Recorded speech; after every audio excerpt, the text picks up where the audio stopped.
जी नमस्कार, स्वागत है आप सभी का फिजिक्स पाठशाला के इस यूट्यूब चैनल पर। मैं रवि रंजन और आज हम लोग 11th क्लास का जो लेक्चर है उसमें आपका ये लेक्चर नंबर 3 है, उस पर बात करने वाले हैं। बीच में आपको जो है 11th का वीडियोस नहीं मिल रहा था, उसमें हम कुछ व्यस्त थे और व्यस्त होने की वजह से आपको जो है वीडियोस नहीं दे पा रहे थे। इसके लिए हम माफ़ी चाहते हैं, लेकिन आपको वीडियोस जो है अब रेगुलर बेसिस पर फिर से हम अवेलेबल कराएंगे। 11-12 दोनों का वीडियोस जो है उसको हम अवेलेबल कराएंगे और जो आपको हमने कहा है वो काम हम निश्चित तौर पे करेंगे। और इसको लेकर के आपको किसी भी प्रकार का शंका जो है रखने की जरूरत नहीं है ना।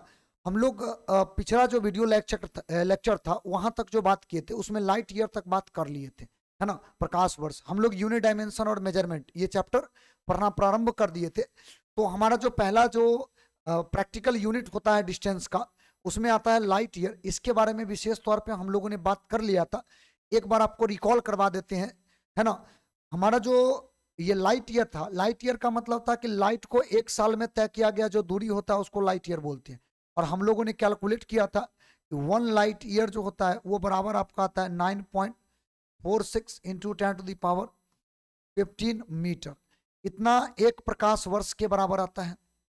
यहां तक हम लोगों ने बात किया था, है ना। अच्छा, इसी को अगर आप किलोमीटर में लिखना चाहें तो एक प्रकाश वर्ष यानी 1 light year is equal to आप लिख सकते हो 9.46 इंटू 10⁻12 किलोमीटर, है ना। 1 किलोमीटर का मतलब आपको मालूम है कि 1 किलोमीटर का मतलब जो होता है वो कितना होता है, 1000 मीटर होता है। तो आप जब उसको 1000 से डिवाइड करोगे तो आपके पास लाइट ईयर का जो है किलोमीटर में वैल्यू यही आएगा, ठीक है। तो हम लोगों ने लाइट ईयर के बारे में पिछले जो वीडियो लेक्चर था वहां तक हम लोगों ने पढ़ाई कर लिया था। आज उससे आगे बात करना है हमें। देखो, प्रकाश वर्ष का पूरा डेफिनेशन अगर आप देख लो, यहाँ लिखा हुआ भी है और आपको हमने बताया था, कहा भी था।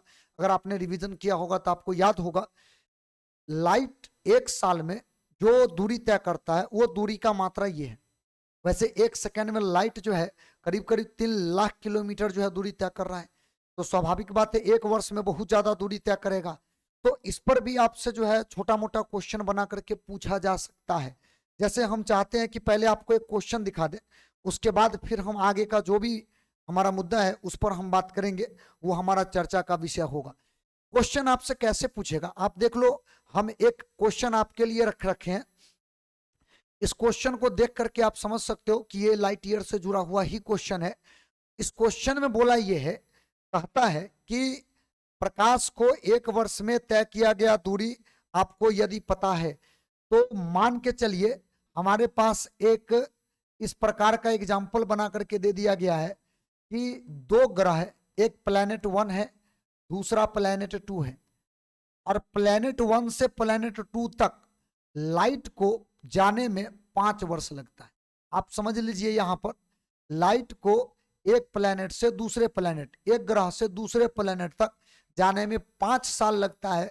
तो क्वेश्चन पूछा कि बताइए इस प्लेनेट के बीच का दूरी कितना होगा, माने दोनों ग्रहों के बीच का दूरी क्या होगा। आप क्वेश्चन को पढ़ सकते हैं, देख सकते हैं, क्वेश्चन में यही पूछा गया है, ठीक है। और बड़ा साधारण सा क्वेश्चन है, प्रकाश वर्ष के बारे में आप लोगों ने पढ़ा है और उसी के आधार पर इसको सॉल्व कर देना है। आपके सामने 4 ऑप्शन यहाँ पर अवेलेबल है। देखो, एक वर्ष में प्रकाश कितना दूरी तय करता है ये तो हम अभी जस्ट बात भी किए हैं। यहाँ पर बोला है 5 वर्ष में, इसका मतलब एक वर्ष में जो दूरी तय करता है उसी को 5 से क्या करेंगे, मल्टीप्लाई कर देंगे तो x का मान निकल जाएगा। तो सीधे तौर पे x बराबर हम लिख सकते हैं क्या, 5 इंटू डायरेक्ट 9.46 इंटू 10⁻15 मीटर। हालांकि पूरा का पूरा ऑप्शन किलोमीटर में है, तो आप यहां पर जो है 12 किलोमीटर वाला वैल्यू को रखना, है ना। 9.46 इंटू 10⁻12 किलोमीटर, इसलिए किलोमीटर वाला रखना क्योंकि हमारा सारा का सारा ऑप्शन जो है किलोमीटर में है। क्या बात समझ में आया। अब इसको करना है क्या, गुना, और गुना करके जो वैल्यू लाओगे वही वैल्यू हमारा आंसर कहलाएगा। आइए देखते हैं, मल्टीप्लाई करके देखते हैं कितना आता है। इसको मल्टीप्लाई करो, 6×5 = 30, 5×4 = 20 और 3 = 23, सही है। पॉइंट है तो पॉइंट, 9×5 = 45, 45 और 2 = 47, यही आएगा। और इंटू 10⁻12 किलोमीटर। अगर आप देखो तो हमारे ख्याल से इसमें कोई ऑप्शन जो है मैच नहीं कर रहा है। 10 के पावर 12 वाला कोई है नहीं, 13 वाला है। तो हम ऐसा करते हैं, ई डेसिमल को आगे खिसका देंगे तो 4.7 और ये 3। वैसे भी डेसिमल के बाद 0 का महत्व रहता नहीं है, तो आप ऐसे ही छोड़ दो। तो इसका मतलब यहाँ पर एक और 0 बढ़ जाएगा।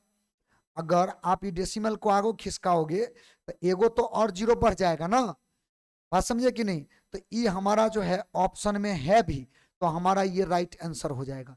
तो इस तरह से क्या हम लोग क्वेश्चन को सॉल्व कर लेंगे। अगर ऐसा क्वेश्चन हमें दिया हुआ रहे तो बहुत सिंपल सा क्वेश्चन है।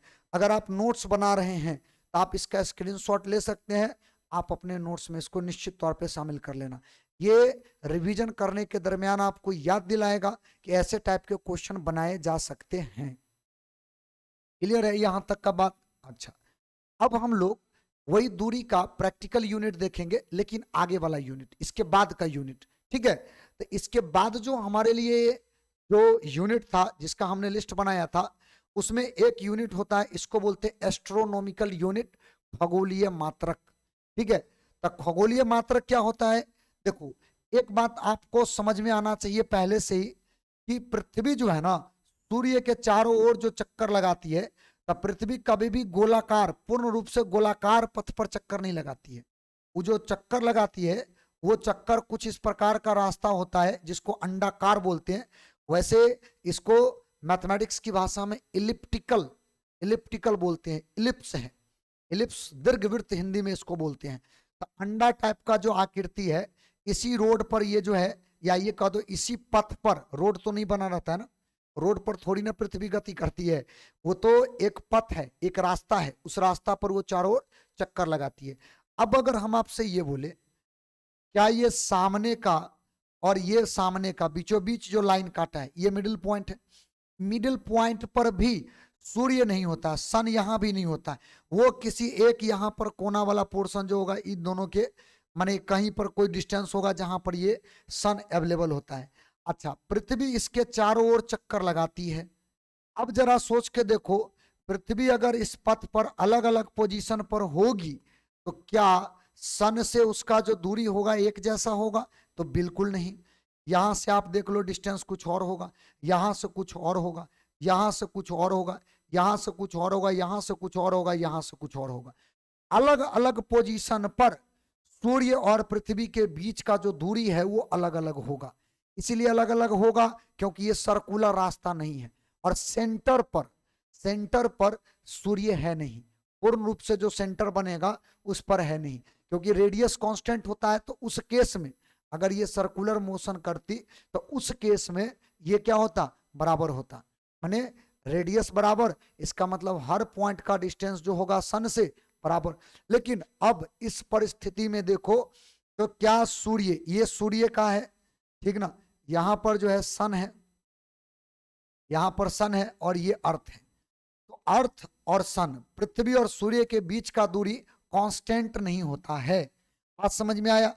तो सूर्य और पृथ्वी के बीच का जो एवरेज डिस्टेंस होता है ना, उस एवरेज डिस्टेंस को, औसत दूरी को कहते हैं खगोलीय मात्रक या एस्ट्रोनॉमिकल यूनिट। पृथ्वी और सूर्य के बीच का जो औसत दूरी है, एवरेज डिस्टेंस है, उसी को बोलते हैं खगोलीय मात्रक। और ये स्वाभाविक बात है कि जितना भी डिस्टेंस है अलग अलग वेरी कर रहा है, सारा डिस्टेंस निकाल के टोटल नंबर से डिवाइड करके निकाला गया होगा। हम लोग तो वैसे निकालेंगे नहीं, हम लोग सीधे इसका डाटा याद रखेंगे। वैज्ञानिक लोगों ने जो निकाला वही डाटा हम आपके सामने रख दे रहे हैं। तो जो लोगों ने निकाला वो, उसमें वैल्यू आया एक एस्ट्रोनॉमिकल यूनिट, एक खगोलीय मात्रक बराबर 1.496 इंटू 10⁻11 मीटर, इतना दूरी निकाला। ठीक है, और इसी को बोलते हैं एक खगोलीय मात्रक, एक एस्ट्रोनॉमिकल यूनिट। ये बात आपको ध्यान में रखना है। ये प्रैक्टिकली निकाला गया होगा, है ना, उसको जो है किसी तरीका से उन लोगों ने एवरेज डिस्टेंस जो है निकाला होगा, क्योंकि अलग अलग दूरी का जो है वैल्यू हमें पता नहीं, तो अलग अलग दूरी को लिया होगा, जोड़ा होगा, फिर टोटल दूरी से, नंबर ऑफ दूरी से क्या किया होगा, डिवाइड किया होगा, तो उसी से आपका औसत दूरी आता है। और पृथ्वी के और सूर्य के दोनों के बीच के इसी औसत दूरी को हम लोग कहते हैं खगोलीय मात्रक, एस्ट्रोनॉमिकल यूनिट। वही डेफिनेशन में हमने लिख रखा है, देख लो। The average distance between sun and earth is known as astronomical unit. पृथ्वी और सूर्य के बीच की औसत दूरी को खगोलीय मात्रक कहा जाता है। ये बात आपको याद रखना। तो ये दूसरा प्रैक्टिकल यूनिट है दूरी का, जो आपको हर हाल में तैयार रखना है। ठीक है, तो इस बात को तो पहले आप अपने नोट्स में शामिल करो, इसका आप स्क्रीनशॉट लो। एकदम 11th वाला जो पोर्शन है इसको भी एकदम सीरियसली पढ़ना है। एक आध दुगो बीच में जो है कुछ परेशानी की वजह से जो है बीच बीच में वीडियोस माने डाल नहीं पाते हैं, लेकिन ध्यान रखना हमने आपको कहा है तो निश्चित तौर पर आपको वीडियोस हम प्रोवाइड करेंगे, आपको भी हम पढ़ाएंगे। ठीक ना, परेशान होने की जरूरत नहीं है। आप जहां कहीं भी पढ़ते हो तत्काल में आप पढ़ते चले, और जहां भी समस्या होगा आप इस वीडियोस को देख करके आप अपने समस्या का समाधान कर सकते हैं। ठीक है, ये आपके लिए हम 100% अवेलेबल करवाएंगे जब बोले हैं तो। चलिए अब आगे की बात करते हैं। इसका आपने नोट्स बना लिया। चलिए एक एस्ट्रोनॉमिकल यूनिट में कितना दूरी आप समझ गए। चलिए अगला जो है प्रैक्टिकल यूनिट, 3 को हमें पढ़ना है, जिसमें एक ये है, इसको बोलते हैं पारसेक। पूरा नाम होता है पैरालैक्टिक सेकंड। पारसेक या पैरालैक्टिक सेकंड ये नाम होता है। इसका मतलब क्या है तो अभी हम इस पर चर्चा करते हैं, अभी हम इस पर बात करते हैं। तो थोड़ा सा इसको पहले क्लियर कर लें ना। चलिए अब वीडियो जो है एकदम बढ़िया।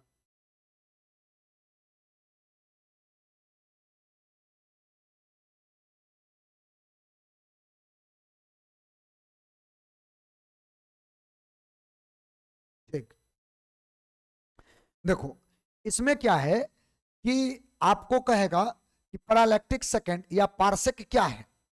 तो पारसेक का डेफिनेशन तो हमने लिख रखा है, लेकिन आप समझ लीजिए हम एकदम डायग्राम के माध्यम से आपको बता रहे हैं कि पारसेक का मतलब क्या है। देखो अगर हम एक छोटा सा आर्क बनाते हैं, आर्क बोले तो चाप, चाप आर्क को बोलते हैं, आर्क ऐसे, ये चाप है, आर्क है। ठीक है, तो पैरालैक्टिक सेकंड का डेफिनेशन का था, मान लो ये ए बी है और ये जो सेंटर है इसको ओ मान लेते हैं। तो कोई भी चाप हो, आर्क कोई भी हो, कोई भी आर्क हो, क्या सेंटर के ऊपर में एंगल बनाएगा, सेंटर के ऊपर कुछ ना कुछ तो एंगल बनाएगा। अब जरा सोच के देखो, अगर हम आपसे ये बोले कि हम जो है ना ये आर्क का ये जो चाप है, इस चाप का लंबाई को फिक्स कर ले, और फिक्स करके कितना बोला है तो बोला है 1 एस्ट्रोनॉमिकल यूनिट कर लो। माने इसका लंबाई जो है वो 1 एस्ट्रोनॉमिकल यूनिट है। आप समझना इस बात को, 1 एस्ट्रोनॉमिकल यूनिट का मतलब ये हुआ कि ये जो चाप का लंबाई है ना, ये चाप का लंबाई 1 एस्ट्रोनॉमिकल यूनिट का मतलब 1.496 इंटू 10⁻11 मीटर है। माने इतना मीटर लंबा एक चाप लेना है और फिक्स रखना है। आप जरा सोच के देखो, अगर चाप का लंबाई आपने फिक्स रखा और इस चाप को अगर आपने आगे कर दिया, उतना ही लंबाई के चाप को अगर आपने आगे कर दिया, तो सीधी सी बात है सेंटर पर ये जो एंगल बनाएगा ये एंगल का वैल्यू ज्यादा होगा, एंगल का वैल्यू ज्यादा होगा। अगर चाप को आप धीरे धीरे नजदीक लाते हो तो एंगल का मान बढ़ेगा। अच्छा, इसी चाप को, आर्क को धीरे धीरे दूर ले जाओ तो इसका एंगल का वैल्यू जो होगा धीरे धीरे डिक्रीज करेगा। ये बात आप समझ रहे हो क्यों? क्योंकि चाप का लंबाई, आर्क का लेंथ हम फिक्स कर रखे हैं। तो अब हमारा कहानी का मेन पार्ट यहां पर आएगा। अगर आपने इतना समझ लिया है तो आप पारसेक समझ जाओगे। देखो पहली बात आप ये समझ लो, चाप का लंबाई अगर आप फिक्स रखो, आर्क का लेंथ यदि आप फिक्स रखो, तो उस केस में चाप को जब आप नजदीक लाओगे तो एंगल जो होता है सेंटर पर बढ़ेगा, अगर इसको दूर ले जाओगे तो एंगल जो होगा वो डिक्रीज करेगा। इतना तो आप समझ गए। तो अब हम आते हैं इसके मुख्य भाग में। देखिए 1 मिनट, थोड़ा सा इसको जो है हम लोग ये जो पोर्शन जो हम बना दिए हैं आप देख रहे हो, इसको हमें हटाना पड़ेगा। ठीक ना, ये जो हम बना रखे हैं, हालांकि इसकी जरूरत नहीं थी लेकिन समझाने के लिए हमने बना रखा है, तो थोड़ा सा इसको हम लोग समझ लेते हैं। पहले इसको हटा दें, है ना, नहीं तो पूरा हट जाएगा अगर उसको ऐसे हटाएंगे तो। चलिए अब जो है ना, चलो यहाँ पर, अच्छा एक काम करते हैं, पूरे हटा देते हैं, फिर से हम बना लेते हैं ये डायग्राम। देखो अब हम लोग फिर से पॉइंट पर आ जाते हैं। देखो, इसका कहने का मतलब ये है कि अगर आपने चाप का लंबाई फिक्स रखा है, अगर मान लो अगर आपने चाप का लंबाई फिक्स रखा है, अगर आपने चाप का लंबाई फिक्स रखा है, ठीक है, ये चाप का लंबाई है और चाप का लंबाई हमने आपको कहा है कि इसको क्या करना है, फिक्स रखना है। मान लो ये बी पॉइंट है, ये ए पॉइंट है और इसके बीच का जो लंबाई है वो एक एस्ट्रोनॉमिकल यूनिट है, एक खगोलीय मात्रक है। तो इसमें कहता है कि ओरिजिन से, यानी मूल बिंदु ये जो आप देख रहे हो सेंटर, सेंटर से जितना दूरी पर एक एस्ट्रोनॉमिकल चाप को ले जाने के बाद इस सेंटर पर 1 सेकेंड का कोण बने। 1 सेकेंड का मतलब होता है, अगर आपको नहीं पता तो हम बता दें, 1 सेकेंड एंगल का मतलब होता है, देखो 1 डिग्री अगर एंगल बना, 1 डिग्री का कोण अगर बना और इसको अगर आपने 60 से डिवाइड कर दिया, इसका मतलब ये 1 मिनट का कोण बना और इसको हम लोग डिनोट करते हैं उसके ऊपर बार साइन लगा करके, ठीक है, 1 के ऊपर में बार लगा दो। तो इसको हम लोग क्या बोलते हैं, ये 1 मिनट है, ये मिनट का सिंबल है। क्या होगा, 1 डिग्री एंगल बहुत छोटा होता है, उसको अगर 60 से डिवाइड करो तो 1 मिनट का कोण बनेगा। अच्छा, ये जो 1 मिनट का एंगल बना, इसको अब 60 से डिवाइड करो तब 1 सेकेंड का कोण बनेगा। आप सोच सकते हो कि कितना छोटा एंगल होगा। हमें सेंटर पर बनाना है मात्र 1 सेकेंड का एंगल, मात्र 1 सेकेंड का एंगल हमें बनाना है। बात समझ में आया? अच्छा, चाप का लंबाई कितना रखना है, 1 एस्ट्रोनॉमिकल यूनिट। तो स्वाभाविक बात है कि हम दूरी पर ले जाएंगे तब ना एंगल छोटा होगा। 1 सेकेंड एंगल बनाने के लिए 1 एस्ट्रोनॉमिकल यूनिट के चाप को जितना दूरी पर ले जाना पड़ता है उसी दूरी को, मान लो यहां पर ये दूरी पर रखे, ओरिजिन से सेंटर से इस दूरी पर रखे मान लो, तो इसी दूरी को हम लोग बोलेंगे पारसेक। यदि ये चाप जो है 1 सेकेंड का एंगल यहां पर बना दे तो जितना दूरी पर इस चाप को ले जाने की वजह से ये केंद्र पर 1 सेकेंड का कोण बनाएगा, तो उसी दूरी को, उसी डिस्टेंस को पारसेक कहते हैं। एक्चुअल में ये रेडियस है, रेडियसन है। तो जितना रेडियस पर 1 एस्ट्रोनॉमिकल यूनिट चाप 1 सेकेंड का एंगल बनाएगा सेंटर पर, उसी रेडियस को पारसेक कहा जाएगा। हमारे ख्याल से आप पारसेक का डेफिनेशन आप समझ चुके हैं। अब नहीं हो तो पारसेक का डेफिनेशन जो है वो डेफिनेशन से आप देख लीजिए क्या बोला है, the distance at which an arc of 1 astronomical unit subtense 1 second angle is known as parsec और पैरालैक्टिक सेकेंड। वह दूरी जिस पर एक खगोलीय मात्रक का चाप 1 सेकेंड का कोण बनाता है उसे ही पारसेक कहा जाता है। दैट मीन्स इस रेडियस को ही पारसेक कहा जाएगा। तो हमें अभी पारसेक का मान निकालना है, ठीक है। तो पहले आप क्या करो, इसका स्क्रीनशॉट लो, इसका स्क्रीनशॉट लो और पारसेक अब निकालने की प्रक्रिया में आप सभी लोग आ जाओ। देखो, पारसेक निकालने का प्रक्रिया, आप लोग एक फॉर्मूला पढ़े हैं, हमने ही पढ़ाया है आपको, नहीं तो पहले भी आप सीखे हो सकते हैं, लेकिन आपको हमने पिछला वीडियो में बताया है कि अगर प्लेन एंगल ये थीटा निकालना होता है तो हमको ये चाप अगर दिया हुआ है, रेडियस दिया हुआ है, तो हम लोग जानते हैं क्योंकि थीटा बराबर फॉर्मूला क्या होता है, तो चाप यानी आर्क और बट्टा रेडियस। और अब बताइए, हमको तो एंगल का वैल्यू पता है, 1 सेकेंड बनाया है, ऊपर से चाप का लंबाई भी पता है, 1 एस्ट्रोनॉमिकल यूनिट है दिया हुआ है, अभी बताए हैं। रेडियस पता करना है, यही रेडियस तब पारसेक हो गया। आपसे पूछेगा बताइए 1 पारसेक बराबर कितना, तब पहले हम क्या करेंगे, सबका वैल्यू रखेंगे। 1 सेकेंड को आपको पाई वाला टर्म में रखना पड़ेगा, एसआई मात्रक में रखना पड़ेगा, डिग्री एसआई मात्रक में नहीं होता है। तो पहले तो 1 सेकेंड को 1 डिग्री में कन्वर्ट करना पड़ेगा। एक बात बताइए, 1 डिग्री को 3600 टुकड़ा कर देते 1 सेकेंड होगा? क्यों होगा? क्योंकि हमने बताया है एक डिग्री एंगल को 60 से भागा दो तो 1 मिनट बनाएगा, और 1 मिनट को यदि 60 से भागा दो तो यही 1 सेकंड बनाएगा। यही तो इसका कहानी था जो हमने आपको बताया है। तो ये 1 सेकंड का कोण बनाएगा। इसका मतलब 1 सेकंड जो हुआ वो 1 डिग्री का 3600 टुकड़ा 60 गुने 60 हुआ ना।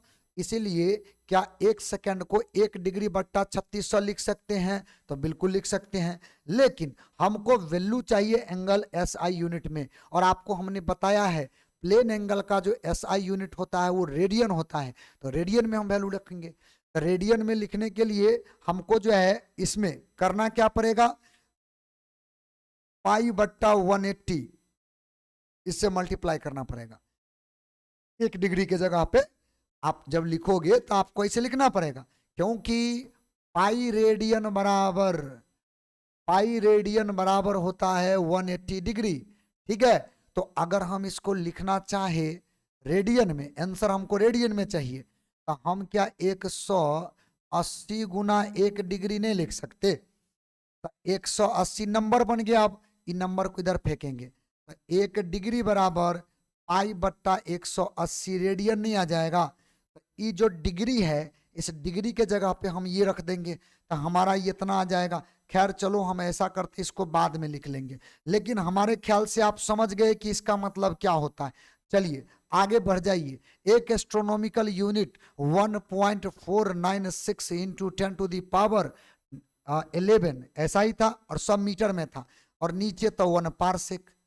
तो पारसेक को निकालना है तो 1 पारसेक इज इक्वल टू, ई तो जैसे है वैसे छोड़ दो, 1.496 इंटू 10⁻11 अपॉन ई आएगा नीचे, और 1 डिग्री इज इक्वल टू लिखेंगे पाई बट्टा 180 इंटू 1 डिवाइड बाई अब 3600, ऐसा ही ना होगा, और ई वैल्यू आएगा मीटर में। अब ये तीसरा बट्टा सब उछल के ऊपर जाएगा, तो 1 parsec is equal to 1.496 into 10⁻11 180 into 3600, और बट्टा में केवल बचेगा पाई, पाई बोले तो 3.14 ये रहेगा। अब इसी को अगर आप सॉल्व करेंगे ना, सॉल्व करके आप चेक कर लेना, हमारा तो खैर सॉल्व किया हुआ वैल्यू है। इसी को अगर आप सॉल्व करेंगे तो आपको ये वैल्यू देगा 3.08 इंटू 10⁻16 मीटर। अगर आप इसी को सॉल्व करेंगे तो आपके पास जो वैल्यू आएगा वो वैल्यू यही आएगा, 3.08 इंटू 10⁻16 मीटर। इसका मतलब 1 पारसेक, 1 पैरालैक्टिक सेकंड बराबर इतना होगा। अच्छा, अगर इसी पारसेक को आप लाइट ईयर में लिखना चाहते हैं तो 1 पारसेक बराबर लाइट ईयर से भागा देकर के आप देख लो, तो ये पारसेक जो होगा ना वो लाइट ईयर में कन्वर्ट हो जाएगा। तो 1 लाइट ईयर वाला डिस्टेंस से भागा देकर के दोगे ना तो ये आपका आ जाएगा 3.26, और इतना ही रहेगा लाइट ईयर। माने 1 पारसेक बराबर 3.26 लाइट ईयर होगा। आप इसको कह सकते हैं पारसेक जो है ना लाइट का भी 3.25 गुना है। इसका मतलब पारसेक बहुत बड़ा दूरी का मात्रक है कि नहीं? तो 3 गो हम लोग पढ़े हैं, प्रकाश वर्ष, एक एस्ट्रोनॉमिकल यूनिट खगोलीय मात्रक, और एक हम लोगों ने पढ़ा पारसेक। तीनों में सबसे बड़ा दूरी का मात्रक कौन आएगा? पारसेक। और पारसेक का ये डाटा आप सभी लोगों को याद रखना है। कैसे हमने निकाला ये भी तरीका आपको प्रोसीजर के रूप में जो है ध्यान में रखना है।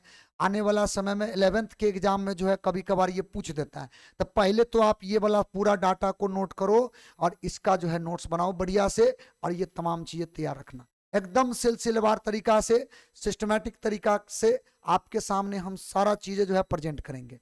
ठीक है, तो ये हो गया, माने आखिरी जो हमारा प्रैक्टिकल यूनिट था वो यूनिट आ गया डिस्टेंस का। ठीक है, अच्छा अब क्या है, कई बार आप देखे होंगे कि दूरी का वैल्यू, लंबाई का वैल्यू छोटा बड़ा करके लिखा रहता है, कोई और टर्म समय का भी वैल्यू लिखा रहता है, जैसे microsecond, nanosecond, picosecond, है कि नहीं, या माइक्रोमीटर, किलोमीटर, हेक्टोमीटर, ऐसे करके आपको जो है दूरी वगैरह दिया रहता है। तो ये जो आगे देख रहे हो किलोमीटर, तो किलो क्या है, एक प्रीफिक्स नेम है जिसका वैल्यू कुछ 10 टू दी पावर समथिंग के रूप में लिखा जाता है। जैसे किलोमीटर का मतलब 1000, 10 के पावर 3, तो इसको बोलते हैं हम लोग प्रीफिक्स नेम। तो जब मेजरमेंट करते हैं ना, मापन, तो मापन में कभी कभार बड़ा बड़ा यूनिट बनाने के लिए या छोटा छोटा यूनिट बनाने के लिए उसके आगे प्रीफिक्स नेम का प्रयोग किया जाता है ना। जैसे मान लो बहुत छोटा दूरी होगा तो उसको हम लोग नीचे रखेंगे 10 to the power something minus में, तो उसका कुछ नाम दिया जाता है, और जो नाम दिया जाता है उसका वैल्यू कितना है जिसको याद रखना है, हम लोग अभी उसी के लिस्ट पर आएंगे और वो तमाम चीजें हम लोग याद करेंगे। ये सब चीज क्या करना है, याद कर लेना है, ठीक ना। तब प्रीफिक्स नेम के रूप में पहले इधर हम बना रखे हैं पावर ऑफ 10, 10 के घात के रूप में जो नंबर है ये नंबर का नाम है, और नंबर और नाम दोनों हमें याद रखना है। ये आगे न्यूमेरिकल क्वेश्चन वगैरह सॉल्व करने में भी बहुत सहयोग करेगा। इधर हम पावर पॉजिटिव के रूप में लिस्ट बना रखे हैं, इधर हम पावर निगेटिव यानी छोटा वैल्यू के रूप में हम इधर लिस्ट बना रखे हैं। तो देखिए 10 के पावर -1 को डेसी बोलते हैं, 10 के पावर -2 को सेंटी बोलते हैं, 10 के पावर -3 को मिली बोलते हैं, 6 को माइक्रो। अच्छा, माइक्रो को सिंबॉलिक तौर पे लोग म्यू से डिनोट करते हैं, याद रहना चाहिए। 10 के पावर -9 को नैनो बोलते हैं, सिंबॉलिक तौर पे स्मॉल एन से डिनोट करते हैं। पिक्को 10 के पावर -15 को पिक्को बोलते हैं, स्मॉल पी से डिनोट करते हैं। फेमटो 10 के पावर -15 को फेमटो बोलते हैं, स्मॉल एफ से डिनोट करते हैं। फिर 10 के पावर -18 को एटो बोलते हैं, स्मॉल ए से डिनोट करते हैं। तो अभी ये तमाम चीजें याद रखना है। देखो 1 2 3 शुरू में -1 -2 -3 और उसके बाद 3 3 का उछाल है, ठीक है। इसमें माइनस में 3 3 का उछाल है, इसमें प्लस में 3 3 का उछाल है। बीच वाला का कोई नाम नहीं दिया गया, इसीलिए बीच वाला का हम नाम इधर लिखे भी नहीं है, दिया ही नहीं गया तो क्या नाम लिखे हम अपना मर्जी से। तो याद रखिएगा जिसका नाम दिया गया वो आपके लिस्ट में है, और ये सब चीज आपको याद रख लेना है, ठीक है। इस पर क्वेश्चन बनेगा, कैसा बनेगा हम अभी बात करेंगे, थोड़ा देर में ही इस पर चर्चा अभी हम करने वाले हैं, ठीक ना। तो पहला काम आपका क्या है, पहला काम है ये पूरे लिस्ट को लिख लेना और याद रखना। देखो याद कैसे करना है, deci centi milli micro nano pico femto atto, deci centi milli micro nano pico femto atto, ऐसे करके ये पूरा लिस्ट को याद कर लेना है, समझ गए। और इसका वैल्यू कितना है ये तो हम दिखा रखे हैं इधर, ठीक। इधर वाला देखो 10 के पावर +1 डेका, 10 के पावर 2 हेक्टो, 10 के पावर 3 नाम होगा किलो। देखो ये 10 के पावर का नाम है सब, ये कोई मात्रक नहीं है, ये यूनिट नहीं है, और समझे। यूनिट तो आप लोग पढ़े हो वो यूनिट है, किलोमीटर, किलोमीटर कहीं लिखा हुआ है तो किलो यूनिट नहीं है, मीटर यूनिट है। किलो सेकेंड, सेकेंड यूनिट है, किलो नहीं है। नैनो सेकेंड, नैनो यूनिट नहीं है, सेकेंड यूनिट है। तो ये सब क्या है, प्रीफिक्स नेम है जो मात्रा को बताता है, छोटा या बड़ा, छोटा या बड़ा, इसके मात्रा को बताता है। तो ये सब याद रखना है, ठीक है। Deci centi milli micro nano pico femto atto. इधर देखो deca hecto kilo mega giga tera peta exa, ठीक है। Deca hecto kilo mega giga tera peta exa. अब 1 2 3 वैसा ही है, खाली बस इधर माइनस में इधर प्लस में। फिर 6 9 6 9 12 15 18 वैसा ही है, केवल प्लस में, ठीक है। तो यहाँ तक तो ठीक है। फिर 3 3 का उछाल आपको देखने को मिल रहा है, 10 के पावर 6 मेगा, 10 के पावर 9 गीगा, 10 के पावर 12 टेरा, 10 के पावर 15 पेटा, 10 के पावर 18 एक्सा। तो ये सब क्या है, ये सब प्रीफिक्स नेम है, और ये सभी नाम को आप सभी लोगों को याद रखना है। बहुत बेहतरीन चीज है याद रखना। 11th का ये जो टॉपिक आपको हम पढ़ा रहे हैं, ये टॉपिक अगर आपको नहीं आया ना तो न्यूमेरिकल क्वेश्चन बनाने में आपको जगह जगह दिक्कत होगा। ये सब एकदम इतना बढ़िया से रट लेना है कि पूरा जैसे ABCD याद है वैसे ही सब याद रहना चाहिए, समझे बात को, एकदम बढ़िया से रट लेना है, ठीक है। तो ये सब चीज हम उम्मीद करते हैं कि आप याद कर लीजिएगा। पहले आप इसका स्क्रीनशॉट लिख लो, ले लो, और इसको अपना नोट्स में शामिल कर लेना, ठीक है। चलो अब इस पर बताते हैं कि क्वेश्चन कैसे पूछेगा। तो पहले तो एकदम सिंपल क्वेश्चन, एगो क्वेश्चन इसमें से हम बनाएंगे, अब बाकी तुम्हारे लिए छोड़ देंगे। बाकी क्वेश्चन जो है तुम लोगों को बताना है, और उसका आंसर, पहली बात तो जो बनाएगा, जो यहाँ तक पहुंच गया वीडियो को देखा है, तो निश्चित रूप से सीरियस विद्यार्थी है, वो पढ़ रहा है। तो एक बात तो तय है कि अगर तुम पढ़ रहे हो तो इसका जवाब जो है कमेंट सेक्शन में निश्चित रूप से लिख करके भेजेगा, खाली नंबर भेजना है, ठीक ना। तो हम एगो क्वेश्चन जो है ऊपर वाला इसको सॉल्व करते हैं, बाकी को तुमको सॉल्व कर लेना है। देखो इसमें बोला है 10 माइक्रोमीटर बराबर डैश डैश नैनोमीटर, माने इस जगह को भरना है कि 10 माइक्रोमीटर बराबर कितना नैनोमीटर होगा। देखिए सॉल्व करने का प्रक्रिया आपको बता रहे हैं, और ये मेथड तुमको कभी भी गलत नहीं होने देगा, ठीक है, कभी भी गलत नहीं होने देगा। क्या करना, जैसे है वैसे पहला क्वेश्चन को उतार दो। बोला है 10, पहला क्वेश्चन तो वही है, लिख तो लिया है नंबर, 10 माइक्रोमीटर बराबर डैश डैश नैनोमीटर, ये क्वेश्चन है अपना। ई डैश डैश के जगह पे भरना है, तो हम यहां पर अभी भर देते हैं एक्स, यही एक्स हमको निकालना है। अच्छा अब बताओ, हम लोग अभी जस्ट देखे हैं माइक्रो का मतलब क्या होता है, माइक्रो किधर गया, माइक्रो का मतलब क्या होता है 10 के पावर -6, तो जो होता है वो रख लेंगे, माइक्रो का मतलब जो होता है रख लेंगे 10 के पावर -6, और मीटर तो मात्रक है वो तो वैसा ही रहेगा, एक्स को एक्स के जगह पे रहने दो। नैनो का मतलब ही देखे हैं 10 के पावर -9, रख दो नीचे, देखा मैंने लिस्ट में है, उठा के रख दो, मीटर को मीटर में छोड़ दो। पहली बात मीटर और मीटर जाएगा, हमको एक्स चाहिए, तो एक्स चाहिए तो इधर ये गुना में है, इधर आएगा तो भागा में, 10 गुने 10 के पावर -6, और बट्टा में ये आएगा 10 के पावर -9। अब एक सॉल्व कर देना है, जो आएगा सो आंसर।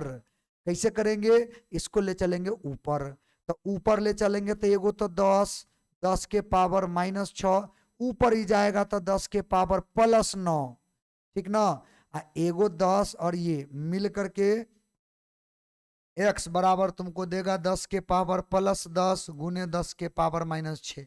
फिर वैसा ही देखो, आधार बराबर होता है ना, तो पावर सबका जुट जाता है, तो ई तो दोनों प्लस में था डायरेक्ट जोड़ दिए, आई माइनस में है, तो अब x बराबर 10 के पावर कितना होगा -4 होगा, और ये हमारा आंसर होगा, ठीक है। यानी कि 10 माइक्रोमीटर बराबर 10 के पावर -4 नैनोमीटर होगा, ठीक है, ये यही आना चाहिए। अच्छा गलती लिखे, यहाँ प्लस में ना आएगा, ये जो वैल्यू आएगा ये माइनस में थोड़ी ना आएगा, प्लस में आएगा, ठीक है। तो यहाँ पर आप इसको करेक्ट कर लीजिए, ये आपका जो वैल्यू देगा वो क्या चीज में देगा, प्लस में देगा, और ये हमारा आंसर हो गया, ठीक है। अब सुन, बाकी क्वेश्चन तुम लोगों को सॉल्व करना है, और सभी लोग एकदम माने पूरा जी जान लगा देना ये सब चीज सीखने में, बहुत बेसिक सा बात है, शुरुआती दौर का बात है, जी जान इसलिए लगा देना है क्योंकि ये सीख गया तो बाकी आगे भी सीख जाओगे। शुरू का अगर कमजोर रहेगा, बेस कमजोर बिल्डिंग कमजोर, सीधी बात, ठीक है। तो इसको निश्चित तौर पे तुम आंसर के रूप में हमें भेजना जरूर। 2-3 क्वेश्चन और कर लेते हैं। क्वेश्चन अगर भाषा में पूछे तो कैसे पूछेगा, देखो एक क्वेश्चन हम यहां पर लिख रखे हैं, क्वेश्चन बोला है how much micro second will be in 1 second, 1 second में कितना माइक्रो सेकेंड होगा। अब बताइए, ये क्वेश्चन तो वो डैश वाला है नहीं, ऑप्शन तो 4 को दे रखा है, तो करना क्या है पहले समझ लो। इसका हम लोगों को करना यह है कि how much micro second will be in 1 second, 1 second में बताइए कितना माइक्रो सेकेंड होगा। हमारे ख्याल से ये जो क्वेश्चन है इसमें आप देख लीजिए, 1 सेकेंड नहीं 1 मिनट में, ठीक है, वही हमें लगा कुछ तो गड़बड़ है, इसको आप क्या कीजिए 1 मिनट कर दीजिए, ठीक ना, क्वेश्चन सही हो जाएगा। वही हमें लगा, यहां पर आप ध्यान रखेंगे 1 मिनट में इन 1 मिनट, वही ये चीज जो है सो थोड़ा सा इंप्रूव कर लेना है आपको, ठीक ना, 1 मिनट में, ठीक ना, चलो शॉर्ट में लिख देते, 1 मिनट में, 1 मिनट में कितना माइक्रो सेकेंड होगा। समझ गए क्वेश्चन को आप, चलिए अब समझ लीजिए 1 मिनट में कितना माइक्रो सेकेंड होगा, ये हमको कैलकुलेट करना है। देखिए तो हम क्या करेंगे, चूंकि जानते हैं 1 मिनट में कितना होता है, हम लोग जानते हैं 1 मिनट में 60 सेकेंड होता है, हमसे ये नहीं पूछा, हमसे पूछा कितना माइक्रो सेकेंड होगा, तो हम यहां पर लिखेंगे 1 minute is equal to dash dash microsecond. ठीक है, अब पहली बात हम लोग जानते हैं 1 मिनट, 1 मिनट जो होता है इसमें कितना सेकंड होता है 60 सेकंड। इसके जगह पर x भर लो और माइक्रो के जगह पे -6। हम लोग जानते हैं सेकंड से सेकंड कट जाएगा तो x बराबर 60 और बट्टा 10 के पावर -6। अब बताओ जब ये ऊपर गया तो ऊपर गया माने 60 गुने 10 के पावर 6 आएगा, प्लस में माइनस है तो एगो जीरो और इस पर चला गया तो क्या x बराबर 6 गुने 10 के पावर 7 आएगा, यानी इतना माइक्रो सेकंड के ये बराबर हो जाएगा। यही हमारा आंसर हो जाएगा। ऑप्शन नंबर बी नंबर ये सही है, मारो टिक आंसर। ऐसे इसको सॉल्व करना है, ठीक ना। तो एक तो हमारा ये क्वेश्चन है। अच्छा एक और क्वेश्चन आगे देख लेते हैं, और भी क्वेश्चन है। देखो एक क्वेश्चन ये है कि माने एक छोटा पार्टिकल जो है, एक छोटा सा कण है, छोटा कण है, ठीक ना। उस छोटा कण का साइज हमको दे रखा है। मान लो एक पार्टिकल है, साइज बोले तो इसका व्यास की बात कर लो, ठीक है। वैसे तो माने इसका जो है कहीं कहीं पर रेडियस भी लोग मानते हैं, लेकिन हम यहाँ पर जो दिए इसका मतलब व्यास आप समझ लो। तो इसका जो साइज है ना, इसका जो साइज है मान लो जो भी है साइज डी है, इसका दे रखा है 1 माइक्रोन है। 1 माइक्रोन का मतलब होता है माइक्रोमीटर है। 1 माइक्रोन का मतलब क्या होगा, 1 माइक्रोमीटर है। तो कहता है how many particle will be in 1 metre. इसका मतलब 1 मीटर लंबा, 1 मीटर लंबा अगर मान लो लेंथ लेते हैं तो इसमें कितना पार्टिकल होगा, जबकि एक पार्टिकल का लंबाई कितना है 1 माइक्रोमीटर। तो 1 मीटर में कितना पार्टिकल को रख सकते हैं यही पूछ रहा है। इसका मतलब ये हुआ 1 मीटर बराबर डैश डैश माइक्रोमीटर, यही ना हुआ।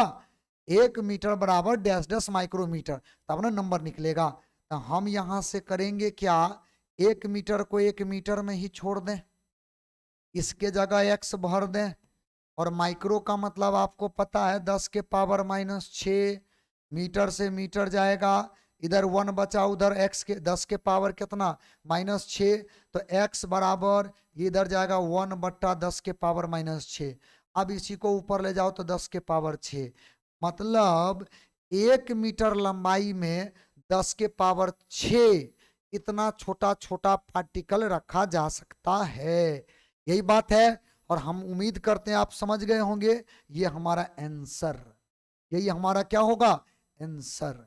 तो ये जो छोटा छोटा क्वेश्चन है आप देख लो कैसे बनाया जाता है, तो वही प्रीफिक्स नेम के आधार पे। तो वो डाटा एकदम याद रखना बहुत जरूरी है। एकदम सामान्य सा क्वेश्चन आपको हम करवा रहे हैं, कोई भारी भरकम क्वेश्चन नहीं है, और ये सब क्वेश्चन सबको करने आना चाहिए। ठीक है, चलो आगे बढ़े, एक और क्वेश्चन कर लेते हैं, लास्ट क्वेश्चन आज की क्लास का, ये आखिरी क्वेश्चन। ठीक है, और 4 क्वेश्चन जो हम तुम लोगों को दे रखे हैं इसको बना करके निश्चित तौर पे सब के सब जो है कमेंट सेक्शन में लिखेगा निश्चित तौर पे। ठीक है, चलो आगे बढ़े। देखिए एक ये जो क्वेश्चन है, इस क्वेश्चन को एकदम पढ़ना है बढ़िया से। तुम लोग भी क्या करेगा, इस क्वेश्चन को पहले पढ़ेगा, पहले पढ़ लो इस क्वेश्चन को। देखो जो भी है जिस भी भाषा में पढ़ते हो आप, उस क्वेश्चन इस क्वेश्चन को उस भाषा में आप पहले पढ़ लो। ठीक है, देख इस क्वेश्चन में बोला है an electron revolves around nucleus of a hydrogen atom in 10 to the power -6 nanosecond। मतलब कहने का अर्थ ये है कि हाइड्रोजन एटम का जो न्यूक्लियस है ना, ये नाभिक जो है, नाभिक, इस नाभिक के चारों ओर इलेक्ट्रॉन घूम रहा है। ये जो इलेक्ट्रॉन घूम रहा है ना, एक चक्कर पूरा करने में, एक चक्कर याद रखना, 1 रिवॉल्यूशन में इसको लगता कितना है, 10 to the power -6 nano second.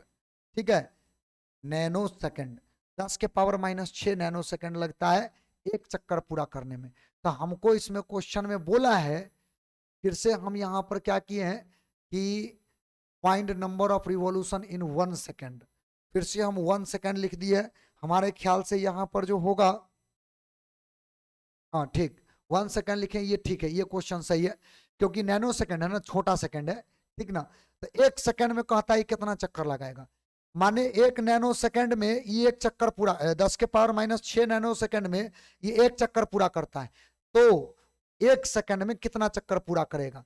इसका मतलब ये हुआ 1 सेकंड बराबर dash dash nanosecond. Dash dash nanosecond नहीं बोलो, 10 to the power minus 6 nanosecond, यही हमसे पूछ रहा है। तो इसके जगह पर x भर दो फिर से। तो 1 सेकंड बराबर x निकालना है 10 के पावर माइनस 6, नैनो का मतलब 10 के पावर माइनस 9 सेकंड, सेकंड रह जाएगा, दोनों कट जाएगा। अब ये दोनों मिल करके कितना देगा? तो ये दोनों मिल करके देगा 10 के पावर माइनस 15। पावर पावर जुट जाएगा, बेस समान है। अभी गुना में है तो इधर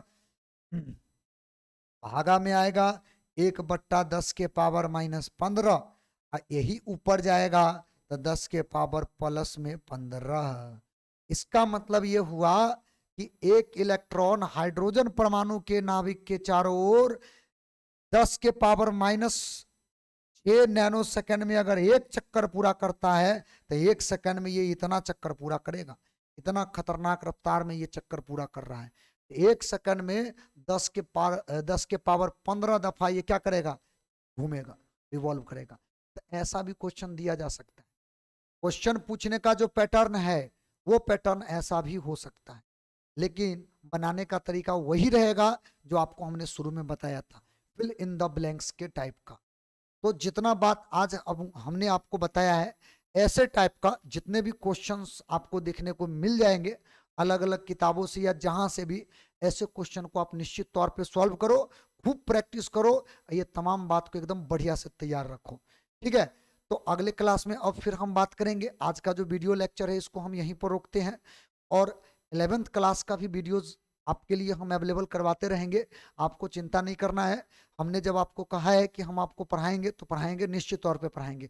थोड़ा बहुत विलम्ब हो सकता है, और विलम्ब होने का कारण वही है कि कुछ ऑफलाइन क्लासेस जो है उसमें बैचेस का जो है कभी कभार कॉलिजन हो जाता है, उसकी वजह से कभी कभार जो है वीडियोस बनाने में देर हो जाता है। लेकिन अब जो है रविवार वाला टाइम को हम रखेंगे माने आप ही लोग के लिए, ताकि ज़्यादा से ज़्यादा वीडियोस बना करके आप लोगों के साथ शेयर किया जाए, और आप लोग भी इस वीडियोस को अपने दोस्तों के साथ शेयर कर सकते हैं। ज़्यादा से ज़्यादा लोगों को आपने इस चैनल से जोड़ सकते हैं, फिजिक्स पाठशाला यूट्यूब चैनल से जोड़ सकते हैं, और ज़्यादा से ज़्यादा लोगों को लाभ पहुँचा सकते हैं। ठीक है, तो अब हम लोग मिलेंगे अगले वीडियो लेक्चर में। तब तक आप इतना को याद कर लेना, तैयार कर लेना, जो बात हमने कहा है आपको तैयार करने के लिए, और ये तमाम चीज़ें का रिवीजन अब जारी रखना। ठीक है, अब आपको वीडियोस लेक्चर मिलते रहेंगे। चलिए मिलते हैं हम लोग अगला जो लेक्चर है उस लेक्चर में।